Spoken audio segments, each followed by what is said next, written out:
Si le changement climatique, la perte de biodiversité et les pollutions diverses sont aujourd'hui difficilement discutables, il reste la question concernant les causes de ces dérèglements. Question évidemment essentielle si on souhaite vraiment lutter efficacement contre eux. Deux réponses principales sont proposées. La première, maintenant médiatisée sous le qualificatif d'anthropocène, fait porter la responsabilité de ces changements sur l'espèce humaine, qui, par nature, serait conduite à produire et consommer toujours plus. Cette soif de croissance infinie dans un monde fini nous conduirait inexorablement dans le mur. La seule solution serait donc de changer ces comportements. Solution globalisante qui, en mettant sur le même pied le milliardaire et le chômeur en fin de droit, néglige trop la question des inégalités croissantes du monde réel pour être opérationnelle. La seconde partage l'idée d'une transformation nécessaire de nos modes de production et de consommation, mais en les appelant par leur nom, le capitalisme. Ce serait le capitalisme qui serait responsable de cette crise globale de notre monde, écologique, social, économique, anthropologique. Sans doute est-il nécessaire de préciser ce que recouvre ce qualificatif de capitalisme, tant il est aujourd'hui sujet à de multiples interprétations.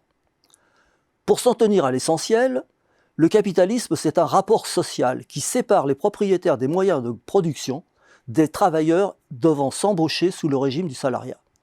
Sa logique profonde, c'est la recherche sans fin du profit maximum qui transforme en marchandise toute chose susceptible d'en procurer. Ce qui compte dans le PIB, ce n'est pas la valeur d'usage des biens et services produits, c'est ce qu'ils peuvent rapporter par leur vente. Il n'est pas bien difficile de donner de multiples exemples des conséquences néfastes de cette logique. Quand un produit révèle sa nocivité, comme le tabac, le téflon, le médiator, l'amiante, aujourd'hui le pétrole ou les pesticides, l'industrie qui le fournit ou l'utilise commence par nier tout effet nocif, n'hésitant pas à engager des scientifiques à l'appui de ses dires. Ensuite, quand les effets deviennent trop visibles, elle lutte sur le plan juridique pour échapper du mieux possible aux condamnations éventuelles. Enfin, elle promet de se transformer et de devenir le leader des changements nécessaires. Total est la dernière des grandes entreprises qui vient d'être épinglée alors qu'elle connaissait depuis 50 ans les conséquences climaticides de son activité.